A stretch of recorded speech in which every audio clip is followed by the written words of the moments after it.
सतकटी बार नमन करता हूँ। परमाप्रकृति जगत जननी शिष्य वर्मा के रातों चरणों पर इस सतकटी बार नमन करता हूँ। परम पूज्यवासी से वर्धा के रातों श्री चरण पर मैं सतकटी बार नमन करता हूँ। परम पूज्यवासी से आचार्य देव के हाथों श्री चरण पर सतकटी बार नमन करता हूँ और गुरु परिवार के सभी सदस्यों को भी सतकटी बार नमन करता हूँ। मेरे सतीर्थ कर्मी वृंद, गुरु भाई माने, गुरु भाइयों और माताएं, सबको मैं हार्दिक नमन करता हूँ। आज इस पवित्र क्षण में हम सब परम प्रेमाधीश ठाकुर जी के रातों श्री चरण पर समवेत हुए हैं और उद्देश्य के बारे में आप लोग सब सुने होंगे। ये प्रदीप भाई और उनका जीवन साथी माँ, उनका एनिवर्सरी और उनका पुत्र हमारे सत्यवती प्रिय स्नेहभाजन, उसका भी जन्म दिवस है। इस परिवार के एक आनंद मुखर इस माह में परम दयाल श्री ठाकुर जी के इस पवित्र सत्संग में हम समवेत हुए हैं। तो ये जो श्री ठाकुर जी के श्री ठाकुर जी, श्री वर्मा, श्री वर्धा और आचार्य देव, इनको क्यों बैठाएं हम लोग यहाँ? तो हमारे जीवन का मेरा ख्याल से हम सब सत्संगी होंगे ज़्यादा से ज़्यादा यहाँ, जो श्री ठाकुर जी के अनुगामी होंगे। तो श्री ठाकुर प्रेम की मूर्त प्रतीक है, आनंद की मूर्त प्रतीक है। इस दुनिया में आचार्य हमेशा बताते हैं जीवन में इंसान एक ही चीज को मांगना चाहिए, हर इंसान को, और उस चीज का नाम है आनंद। जिसका जीवन में आनंद नहीं है उसके जीवन में कुछ भी नहीं है। आचार्य देव का बात है ये। तो हम आनंद चाहते हैं। श्री आचार्य देव कहते हैं कोई मद पी के आनंद उपभोग करते हैं, कोई दूसरों को पिला के आनंद उपभोग करते हैं, कोई बाजार में जाते हैं, मेला में जाते हैं, कुछ खरीद के आनंद लाभ करते हैं, और कोई सामान बेच के आनंद लाभ करते हैं। तो आनंद पाने का तरीका हर इंसान का अलग अलग होता है। मगर सत्संग में जहाँ परम पुरुष स्वयं नीचे बैठते हैं, आज उनका इस परिवार में, इस जगह में सब परिवार विराजमान हैं। परम पिता स्वयं, वो है आनंद का नसीब विग्रह हो। उनको देखते ही हर इंसान में एक वाइब्रेशन क्रिएट होता है, और वो वाइब्रेशन उनको ही क्रिएट होता है जो मेरे प्रमोद भाई कहते थे, जो उनको प्यार करते हैं, उनको जो प्रेम करते हैं। और उनको जो प्रेम करते हैं ये वाइस वर्सा है। ठाकुर जी भी उनको प्रेम करते हैं।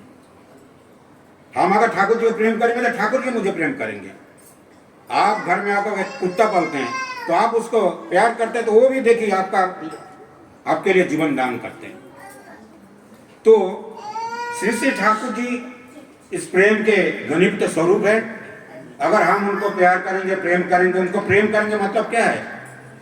अभी प्रमोद जी बोलते थे देवघर में सब हम जाते थे, आप सब लोग गए होंगे, हजारों लाखों इंसान जाते हैं परम पिता के दर्शन करने के लिए, आचार्य देव के दर्शन करने के लिए।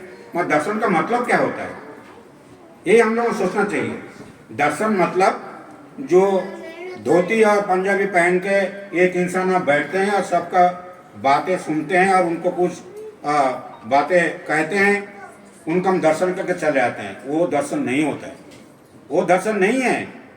दर्शन मतलब होता है उनका जो कहने, उनको जो श्री ठाकुर जी का दिया वो जो विधि विधान है, अनुशासन है, उस अनुशासन पद पर हम कितना परसेंटेज चल सके, अपने आप को चला सके।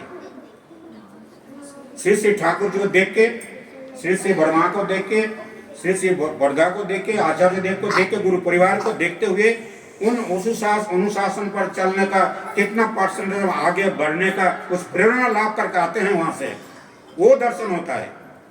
हम जाके उनका शरीर देख के आते हैं, वो दर्शन नहीं होता है। दर्शन मतलब अपना जीवन धारा को बदलना, अपना जीवन धारा को श्री श्री ठाकुर जी आदर्श के मुताबिक अपने आप को अपनाना, उनका अनुशासन को, और अपना के अपने जीवन को एक नूतन धारा में बदल डालना, और अपना परिवार को बदल डालना, अपना पड़ोसियों को उस धारा में बदल डालना पड़ेगा। यही है सत्संग, यही है उनका दर्शन। आज यहाँ जो उत्सव के बारे में बता रहे हैं, उत्सव मतलब आप सब जानते हैं, श्री आचार्य देव बहुत बार, जब उन्होंने आचार्य देव नहीं थे, पूज्य बाबाईदा थे, तब भी सत्संग कॉन्फ्रेंस से 1000 बार मैंने सुना। उन्होंने कहे थे कि हमेशा आज जो दीक्षा लिए हैं, आज जो दीक्षा लिए हैं वो भी सत्संग का कर्मी, ठाकुर जी का कर्मी है। वो भी खाली हम पांचा मिला तो हम कर्मी हैं, हम अहंकारी बन गए, ऐसा नहीं है।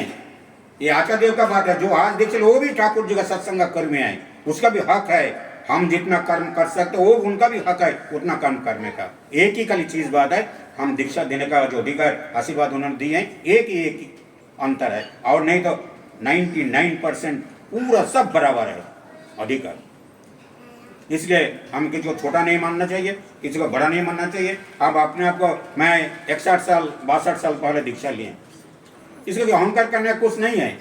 काल जो दीक्षा लिए वो हमसे ज्यादा ज्ञानी बन सकते, उनमें ज्यादा भक्ति हो सकता, उनका जो पूर्व जन्म है उसमें गुरु जी का साथ, बहुत पूर्व जन्म का उनका पुण्य फल उनका साथ हो सकता। हम नहीं बोल सकते जब मैं पुराना दीक्षित हूँ तो मैं ज्यादा जानता हूँ, मैं ये मेरा भक्ति जा रहे नहीं है। इसलिए आचार्य देव हमेशा कहते हैं जो सबका बराबर हक है गुरु का लिए। इसलिए सत्संग देवघर में जब जाते हैं ना, तो भक्त लोगों को, ये जो नया लोगों को लेकर हम जाते हैं, उनको एक ही बात बताना चाहिए, जो आचार्य देव श्री श्री ठाकुर जी ऋतिक लोगों को ज्यादा प्यार करते नहीं हैं। हम कर्मी हैं इसलिए हमको ज्यादा प्यार करते हैं, वो नहीं है।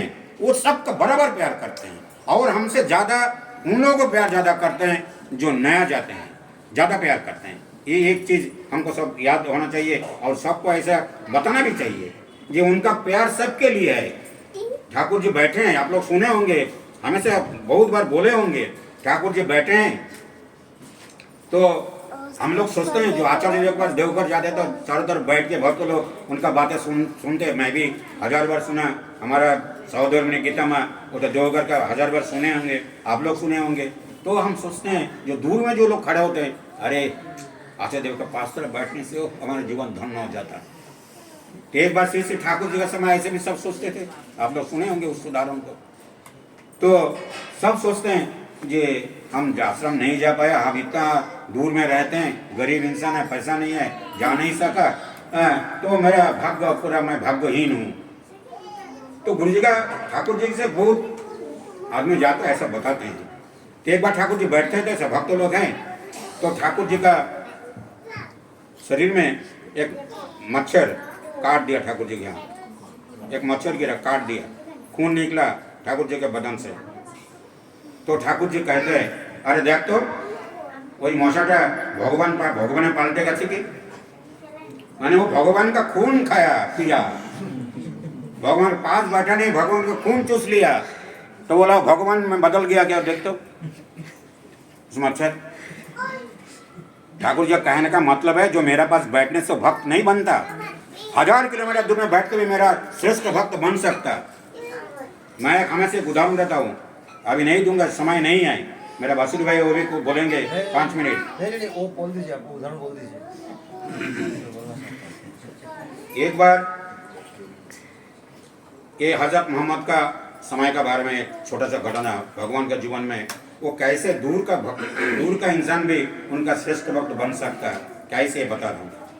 एक बार आप जानते होंगे श्री श्री ठाकुर जी बैठे, सुबह में बातचीत हो रहा था, श्री श्री बरदा बैठे थे, और ठाकुर जी बातों बातों में बोले, जे बरदा को देखते हुए बोले, अरे बड़ो खोका, तुम्हार मोचगुलो पेके गए। मोच मालूम है आपका, ये मोच जो होता है ना हमारा।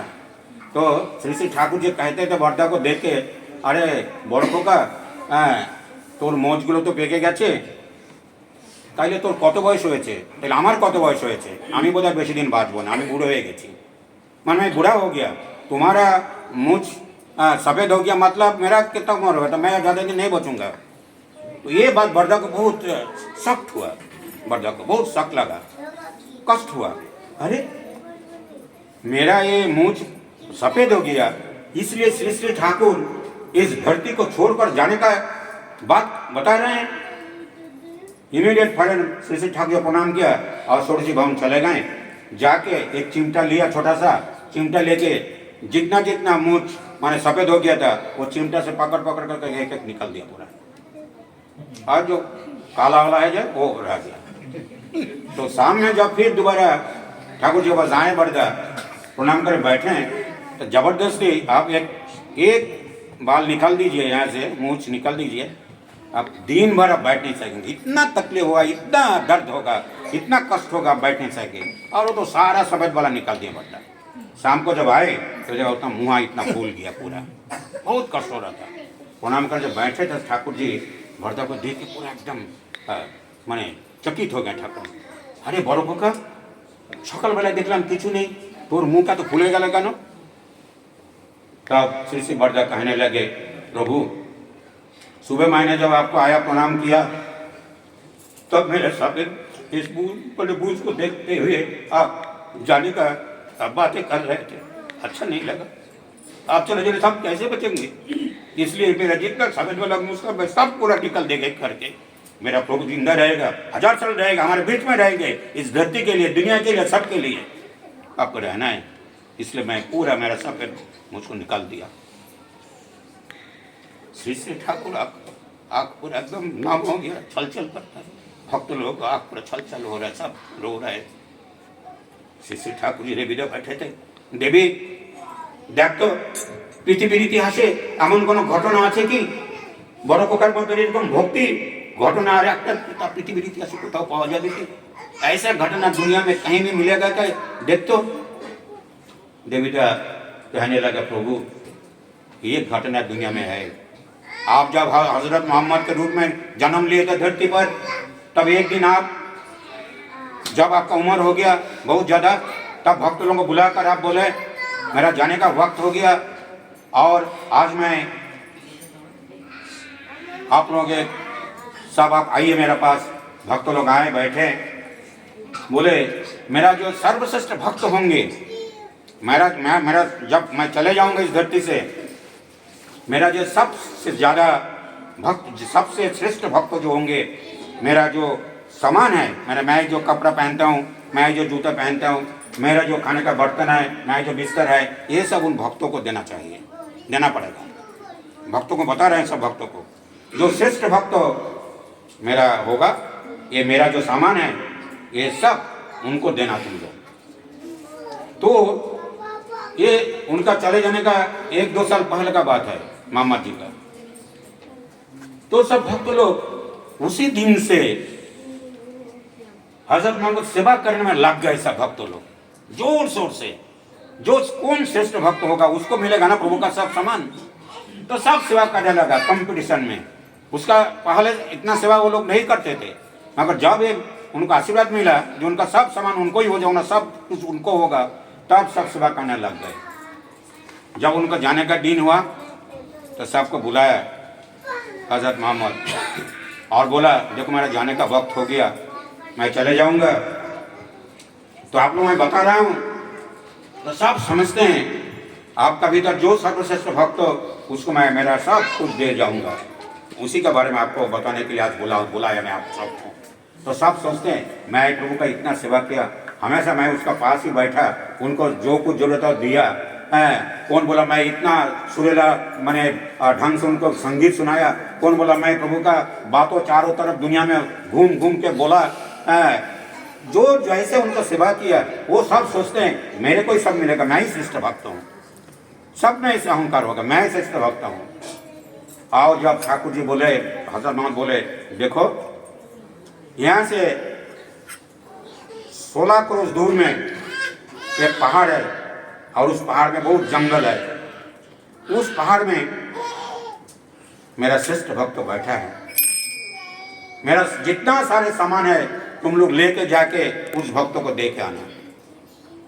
जब उनको अंतर चले गए तो परम धाम में गमन करने के बाद भक्त लोग सोचे हम जिंदगी और प्रभु का सेवा किया, तो हम मैं मेरा से और कौन श्रेष्ठ भक्त और दुनिया में कौन है उनका, जिसको कभी देखा नहीं, वो जंगल में कुछ पहाड़ में रहे, चलो सब पूरा माने एक दूसरे को माने देखते देखते चलना शुरू की आलोचना करते, कौन है इतने श्रेष्ठ भक्त प्रभु का, कभी देखा नहीं, आया नहीं कभी प्रभु का पास, इतना दूर रहते हैं। सब चल के सामान लेके गया और जाके उस जंगल में ढूंढ के देखा एक मेष पालक, मेष मालूम ना, भेड़, उसको पालता है, चराता है जंगल में, गांव वाला का वो मेष चराता है और जंगल में ही खाता है, फल खाता है, जंगली फल खा के वो दरी रहता है। जाके देखा जे एक जैसे जुबा 32 साल का होगा, मगर उसका गाल पूरा अंदर चला गया, एक भी दांत नहीं है, आँख पूरा गड्ढा में चला गया, शरीर ऐसा हो गया, बदन मैंने पूरा एकदम मैंने सांघातिक, देखने से डर लगता है, ऐसा हो गया। ऐसे युवक को देखिए लोग मैंने पूरा संदर, ये श्रेष्ठ भक्तों का प्रभु का ऐसा है कि जंगल में रहते हैं, कोई ढंग से कपड़ा नहीं है, शरीर में खाना नहीं है, कुछ चेहरा कैसे विवश चेहरा, ये श्रेष्ठ भक्तों का। तो जाके उसको पूछा जे आपका चेहरा ऐसा कैसे हो गया? तब उस भक्त ने बोला आप लोग प्रभु आप लोग सब मैं आप लोगों को सब नमस्कार करता हूँ, आप प्रभु का पास से आए हैं, प्रभु का सेवा किए, जिंदगी भर उनका सेवा किए हैं, मैं उनको देखा नहीं, उनका पास गया नहीं, खाली दूर से उनका बातें सुनता हूँ मैं। तो एक बार मुझे सुनने को मिला प्रभु गिर के उनका 2 दांत टूट गया था, एक दांत टूट गया था मोहम्मद जी का, और बहुत खून निकला, प्रभु को बहुत कष्ट हुआ था। ये बात मुझे जब मैं जब सुना तो मैं सुना प्रभु गिर गया और उनका दांत टूट गया, दांत से खून निकला, तुम्हारे प्रभु को कितना कष्ट हुआ होगा। तो मैं अपने उस कितना कष्ट हुआ प्रभु को, वो मैं अपना शरीर में अपनाने के लिए, उसको अनुभव करने के लिए मैं पत्थर से मेरा एक दांत टूटा दिया, खून निकला, बहुत कष्ट हुआ मुझे। तो मैं सोचा मुझसे प्रभु को और ज्यादा कष्ट हुआ होगा, मैं दूसरा दांत टूटा दिया और ज्यादा खून निकला। ऐसा करते करते मेरा 32 दांत पूरा मैं निकल दिया पत्थर से टूट के, और मेरा हालत ऐसा हो गया। तब भी मैं सोचता था मैं इतना जो कष्ट मुझे मिल रहा है, इससे ज्यादा कष्ट प्रभु का हुआ होगा, उसको अनुभव करने के लिए मेरा हालत आज ऐसा हुआ। तो प्रभु को कितना कष्ट, उसको अनुभव करने के लिए एक इंसान अगर अपना पूरा दांतों को निकल दे सकता, मैंने पीटा के पत्थर से निकल दिया, और इसलिए मेरा दांत नहीं है, इसलिए गाल अंदर चले गया, चेहरा ऐसा हो गया। और आप लोग कितना भाग्यवान है, प्रभु का पास ठहरे, जिंदगी भर उनका सेवा किए हैं। तब उन भक्त लोगों को अहंकार टूट गया और सोचा कि मैं दुनिया में ऐसा उनका भक्त है, 1000 किलोमीटर दूर रहने से भी वो उनका सबसे प्यारा इंसान वही है। इसलिए कोई भी अब किसी को दुख नहीं करना चाहिए। हम बहुत भगवान है, परम पुरुष श्री ठाकुर जी को जीवन में मिला है, उनको माने दीक्षा मिला है, उनका परिवार का संग मिला है, साथ मिला है, आचार्य देव का साथ मिल रहा है, अपना जीवन को धन्य करने के लिए, अपना परिवार जीवन को धन्य करने के लिए, पड़ोसी को, सब दुनिया को एक माने स्वर्ग में रूपांतरित करने के लिए उनका जो अनुशासन है उसको हम ठीक से अपने पालन करेंगे। अपने परिवार को सब सदस्यों को पालन करने के लिए हम उत्साहित करेंगे और अपना पड़ोसी को भी उत्साहित करेंगे। ये शपथ लेके हमको आजीवन चलना पड़ेगा। और सबका बाद जो हैदराबाद का उत्सव के लिए सब ज़्यादा से ज़्यादा माने लोग वहाँ समवेत हों। 25,000 मिनिमम जो आश्रम में आचार्य देव का पास जो बातचीत हो रहा था, सुना था, ये 25,000 मिनिमम गैदरिंग होना चाहिए। तो सब हम जाएंगे और साई पड़ोस सबको लेके चलेंगे और हम अपना जीवन को सार्थक बनाने का साथ साथ दूसरों के जीवन को सार्थक बनाने के लिए कोशिश करते रहेंगे। प्रदीप भाई, माँ, उनका बच्चों, सबको जी प्यारा बच्चों लोग, मैं सबको परम पिता के पास प्रार्थना करता हूँ जी श्री श्री ठाकुर जी इष्टभागी होकर जिंदगी भर चलें और उनका आशीर्वाद लाभ करें। और आप सभी के लिए मंगल प्रार्थना करते समाप्त करता हूँ। जय जय।